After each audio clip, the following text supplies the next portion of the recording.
Hello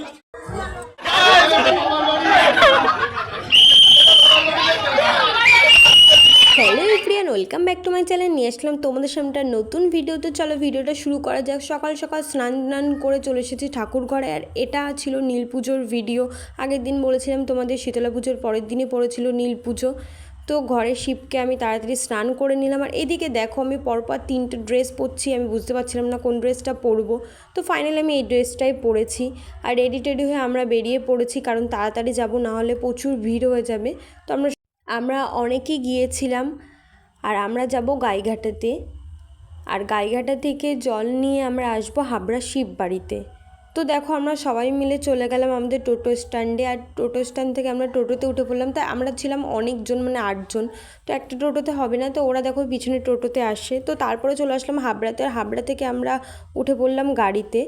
আর তারপরে চলে আসলাম গাইঘাটা।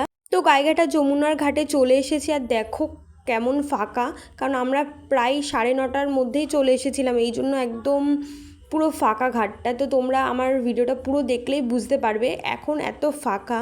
আর 1-2 ঘন্টা থাকতে থাকতে কি পরিমাণে ভিড় হয়। আমি প্রত্যেক বছর আসি, বিয়ের আগেও এসেছি আর বিয়ের পরেও বেশ কয়েক বছরই আসছি মা বাবাকে নিয়ে। আর এইবার তো অনেকেই রয়েছে, তোমরা দেখলেই বুঝতে পারছো। তো ফার্স্ট টাইম আমি একটু তাড়াতাড়ি আসলাম, কারণ অনেককে নিয়ে এসেছি, একটু ফাঁকায় ফাঁকায় ভালোভাবে বাবার মাথায় জল দেওয়া যায়। আর নাহলে প্রচুর প্রচুর ভিড় হয়ে যায় আর স্নান করাও যায় না, এমন অসুবিধা হয়। তো দেখো ফার্স্টে মা, মাসি, মামি ওরা সবাই স্নান করে নিল। এরপরে আমি স্নান করবার তোমাদের ঘাটের চারিপাশটা আমি দেখাচ্ছি কত সুন্দর, মানে এখন একদম ফাঁকা ফাঁকা, খুব মজা লাগছিল। তো তারপরে দেখো আমি নেমে গেলাম স্নান করার জন্য। আর আমার তো মানে একটা ডুব দিলে হয় না, আমি 2-3টে ডুব দিয়ে নিলাম তাড়াতাড়ি, কারণ তাড়াতাড়ি জল দেবো, সেই জন্য যে ফাঁকায় ফাঁকায় জল দেবো, তারপরে ভিড় হবে। জলটা তো শান্তিমতো আগে দিয়ে নিই। আর প্রত্যেক বছর কি পরিমাণে যে ভিড় হয়, মানে যারা আসে তারাই জানে, অনেকেই আসে গাইঘাটেতে, সবাই জানে। তো তারপরে আমি দাঁড়িয়ে পড়লাম লাইনে। আর এখানে মা কালীর মন্দিরও আছে, রাধাকৃষ্ণের মন্দিরও আছে, তো সেখানেও আমি প্রণাম করে নিলাম। আর তারপরে চলে গেলাম আমি বাবার মন্দিরের ভিতরে। আর ভিতরেও অতটাও ভিড় ছিল না, ফাঁকাই ছিল, ভালোভাবেই সুন্দরভাবেই জল দিতে পেরেছি। তো প্রথমে মা আর মামি, মাসি ওরা জল দিয়ে নিল, তো তারপরে আমি জল দেব।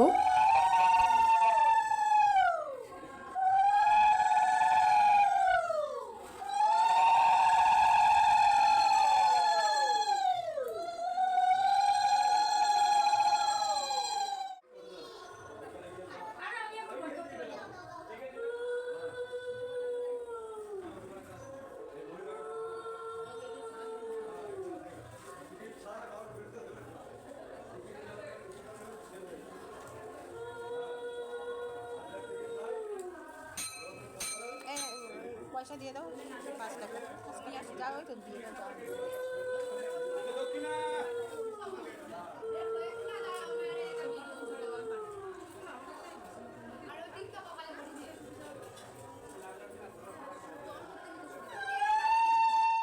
তো আমার জল টল দেওয়া কমপ্লিট হয়ে গেছে এখানে। এখন আমি আবার চলে আসলাম যমুনার ঘাটে। স্নান করে আবার আমি জল তুলে নেব, কারণ এখান থেকে এই জলটা নিয়েই যাব হাবড়া শিববাড়িতে। তো সেই জন্য আগে ভালো করে জল টল নিয়ে ভালো করে ঘটটাটির মুখটা বেঁধে রেখে দেব। তো দেখো আমার জল নেওয়া হয়ে গেছে, এখন আমি চলে আসছি ওপরে। আর আস্তে আস্তে ভিড়টাও একটু বাড়ছে। তো তারপরে চলে আসলাম আমি মন্দিরের ভিতরে। আর মন্দিরের ভিতরে এসে আমি ধূপকাঠি মোমবাতিটা ধরিয়ে নিলাম। আর এখান থেকে এই কাকিমা দিয়ে দিচ্ছিলো একটু তিলক, তো সেই তিলকটাও আমি কেটে নিলাম। আর তিলক কাটার আমি চারিদিকে ধূপকাঠি আর মোমবাতিটা ঘুরিয়ে ধুয়ে আসলাম। তো তারপরে তোমরা দেখো আজকে মন্দিরটা সত্যিই সকাল সকাল এসেছি বলে ফাঁকা আছে। আর এরপরে বাবা যাবে স্নান করতে, কারণ আমরা এক এক করে স্নান করেছি ব্যাগ ট্যাগগুলো রাখার জন্য। তো বাবা স্নান করা হয়ে গেছে, স্নান করে চলে এসেছে বাবা। আর বাবাও একটু ধূপকাঠি মোমবাতি দেখিয়ে নিল। আর আমার মামার বাড়ির থেকে অনেকের আসার কথা রয়েছে। আর এখন প্রায় তোমার 10:30-11টা বাজতে যায়, ওরা এই মাত্রই ঢুকবে। ফোন করে যাচ্ছি আমি বারবার, তো বোন বলছে যে প্রায় চলে এসেছে। আর এদিকে দেখো ওরা চলেও এসেছে। আর আমার মামার বাড়ির থেকে অনেকেই এসেছে, আমার 2 মাসি, মেসো, ভাই, বোন সবাই। আমি বোনের জন্য ওয়েট করছিলাম। আর মামা মামি ওরাও এসেছে, বোনের জন্য ওয়েট করছিলাম, কারণ বোন না আসলে আমার ঠিক মজা হচ্ছিলো না, কিছু ছবি টবি তুলবো। এদিকে দেখো ভাই, ও যাবে আমাদের সাথে। তো দেখো বোনের সাথে আমি একটু মজা করছিলাম। আর এদিকে মেসো একটু হাই দেখাচ্ছে সবাইকে। ওইদিকে দিদাও আছে আর মামি মেজো মেশো সবাই রয়েছে। তো তারপরে ওরা যাবে এখন স্নান টান করতে, কারণ ওরা লেট করে এসেছে। তারপরে এখন আস্তে আস্তে ভিড় হয়ে যাচ্ছে। আর এদিকে বোন দেখো লাইনে দাঁড়িয়ে আছে, ও এখন যাবে জল ঢালতে। তো তো বোনের জল ঢালা হয়ে গেলে তারপরে ও আসলে আমরা কিছু ছবি টবি তুলবো, কারণ আমি ওকে ছাড়া পারছিলাম না ছবি টবি তুলতে। আমি একা একা ভীষণ মানে বোরিং হয়ে যাচ্ছিলাম, কারণ ও আসলে ভালো লাগবে, কারণ আমাদের তো জল টল ঢালা হয়ে গেছে। তো তারপর আমরা সবাই মিলে চলে গেলাম একটু ঘুরতে, কারণ গাইঘাটাতে সবাই সকাল সকাল আসলেও সকাল সকাল বেরোই না, কারণ হচ্ছে কিনা প্রচুর পরিমাণ রোদ্দুর থাকে, রোদ্দুরের তাপে বেরোনো অসম্ভব ব্যাপার। সেই জন্য একটু রোদ্দুরটা পড়লে 4টে-5টার দিকে সবাই আস্তে আস্তে বেরোয়। তো সেই জন্য এতক্ষণ বসে বসে কি করবে, সবাই একটু আশেপাশে ঘুরে বেড়ায়। আর এদিকে দেখো গাইঘাটা শ্মশানটা কত সুন্দর, বাবা মহাদেবের মূর্তিটাও কত দারুণ, মনেই হয় না যেটা একটা শ্মশান। মানে যখনই যতবারই আসি, বিশেষ করে এই দিনেই আসা হয়, আর এটা মানে মন থেকে ফিল হয় না যে এটা কোনো শ্মশান। অন্য অন্য শ্মশানে গেলে একটা অন্যরকম, আর গাইঘাটা শ্মশানে আসলে সত্যিই একটা অন্যরকম ফিল হয়। আর এদিকে মায়ের মূর্তিটা এত সুন্দর, আর এখানে দেখো সবাই মিলে বসে আছে, সবাই রেস্ট নিচ্ছে, কারণ মানে প্রচুর মানুষে আসে, তো যে যেখানে পারে সে সেখানে রেস্ট নেয়, জল টল ঢেলে একটু খাওয়া দাওয়া করে, তারপরে একটু বেলাটা পড়লে যায়। এদিকে মায়ের মুখটা একটু দেখো কত সুন্দর। তো শ্মশানের উল্টো সাইডেই আছে একটা মাঠ, আর সেই মাঠেও প্রচুর পরিমাণে লোক, আর আমরা তো একটু সকালের দিকেই গিয়েছিলাম, এই জন্য এখনও একটু ভিড়টা কম হয়েছে, আস্তে আস্তে ভিড় হয়ে যাবে আরও বেশি। আর দেখতেই পাচ্ছ তোমরা, এদিকে কথা বলতে বলতেই মানে ঘুরতে ঘুরতে কতটা মানে ভিড় হয়ে গেছে। এখন প্রায় 12টা 12:30 বাজে, এর মধ্যেই এত পরিমাণে ভিড়, তাহলে আরেকটু দেরি হলে কত ভিড় হবে। ওই ঘাটটা দেখলেই তোমরা বুঝতে পারবে যে ওই ঘাটে আমরা স্নান করেছিলাম সকালে এসে 10টার দিকে, তো তখন কেমন ছিল আর এখন কেমন। তো তারপরে আমি মা বাবা সবাই একটু কপালে তিলক কেটে নিলাম, আর তিলকটা কাটার পরে কিছু ছবি টবি তুলে আমরা আবার রিটার্ন চলে আসছি মন্দিরের দিকে। আর সেটাই তোমাদেরকে আমি দুই পাশের ঘাটের দৃশ্যটা তোমাদেরকে দেখাচ্ছি। আর তারপরে মন্দিরের ভিতর এসে দেখো মানে কি পরিমাণে ভিড় হয়ে গেছে, ঠেলাঠেলি শুরু হয়ে গেছে, ঠিক করে মনে হয় মানে জলও দেওয়া যায় না বাবার মাথায়, এমন অবস্থা। আর চারপাশে দেখো মানে বেরোবো তো বেরোনোরও রাস্তা পাচ্ছি না, এত পরিমাণে লোকের ভিড়। আর এটা তো সবে শুরু, কারণ এখনও তো তেমন বেলা হয়নি, আস্তে আস্তে আরও লোকের পরিমাণ ভীষণই বাড়বে। আমরা যখন সকাল সকাল এসে জল দিয়েছি তখন কোনো লাইনই ছিল না, আর এখন তো মানে ঘাটে না নামা যাচ্ছে না লাইনে, মানে প্রচুর প্রচুর ভিড় হয়ে গেছে মানুষের। তো আমরা একটু চারপাশটা আমি একটু ঘুরে দেখালাম তোমাদেরকে, তো তারপরে আমি মন্দিরের ভিতরে চলে যাব। তা মন্দিরের ভিতরে আমি যেতে পারছি না, এত ঠেলাঠেলি শুরু হয়ে গেছে। তো তারপরে মন্দিরের ভিতরে গিয়ে একটু বেলাটা পড়লে তারপরে বেরোবো। আর সবাই এত পরিমাণে মোমবাতি ধূপকাঠি ধরাচ্ছে যে মানে ধোয়া ধোয়া হয়ে গেছে, দাঁড়ানো যাচ্ছে না, চোখ মুখ একদম জ্বলে যাচ্ছে। সেই জন্য আমরা আর মন্দিরের ভিতরে বেশিক্ষণ থাকলাম না, বাইরেই বেরিয়ে এসেছি ঘরটট নিয়ে। আর এইদিকে দেখো আমার সাথে দেখা হয়ে গেল আমার কলেজের বান্ধবীর সাথে, ও আর ওর বর এসেছে। তো ওরা আমার সাথে অনেকক্ষণই কথা টথা বললো, তো আমি ওদেরকে একটু ভিডিওতে নিয়ে নিলাম, আর ওদেরকে বলেই নিয়েছি, তো সেই জন্য ওরা ওরকম হাসছে। আর তারপরে এই কিউট মহাদেবটাকে দেখো তোমরা একবার, আমি তো দেখে কোলে তুলে নিলাম, কিন্তু দেখতে যতটা কিউট মানে ভীষণ ভারী ছিল, ওয়েটই ছিল, আমি সেইভাবে ধরে রেখেছিলাম। তো তারপরে আমরা বাবার নাম করে বাবার ধ্বনি দিয়ে আমরা হাঁটা শুরু করলাম। আর জানি না পুরোটা হেঁটে যেতে পারবো কিনা, কিন্তু এখনও পর্যন্ত যে বছর এসেছি আমি, প্রত্যেক বছরে আমি পুরোটাই হেঁটে যাই। এইবারও ইচ্ছা আছে পুরোটা হেঁটে যাওয়ার, সেইটুক মনের জন্যে হাঁটা শুরু করলাম মা বাবা আমরা সবাই মিলে। এদিকে পিছনে বাবাকে দেখতে পাচ্ছ, বাবাও হাঁটছে। তো আমরা সবাই মিলে, এদিকে ববি মাসিও আছে।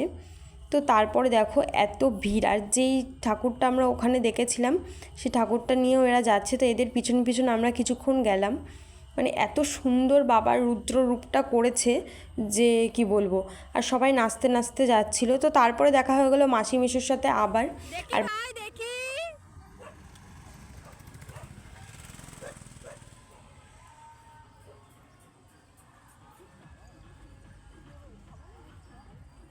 তো দেখো আমি তো কিছুক্ষণ হাঁটছি আর কিছুটা দৌড়ে নিচ্ছি, আর রাস্তায় অনেক খাবার দাবারের ব্যবস্থা থাকে, ফুটি, ডাবের জল, অনেক কিছুই থাকে, ছোলা বাতাসা।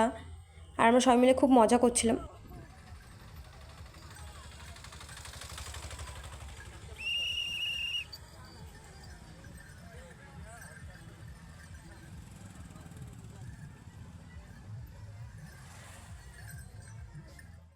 আর এদিকে দেখো ভাই ঘুমিয়ে পড়েছে, তো ভাইকে আমি কিছুটা কোলে নিলাম, মাসি মেসো ওরাও কোলে নিল কিছুটা কিছুটা করে। তো তারপরে চলে আসলাম আমরা দেখতে দেখতে কুলপুকুর মন্দির। আর কুলপুকুর মন্দিরে আস্তে আস্তে আমাদের রাত্রির হয়ে গেছিলো। আর কুলপুকুর মন্দির এসে দেখো কী পরিমাণে ভিড়, ভেবেছিলাম এখানেও বাবার মাথায় জল দেবো, ওই জন্য লাইনে দাঁড়িয়ে পড়েছিলাম। তো তারপরে আর জল দেওয়া হয়নি। এদিকে মায়ের মুখটা দেখো।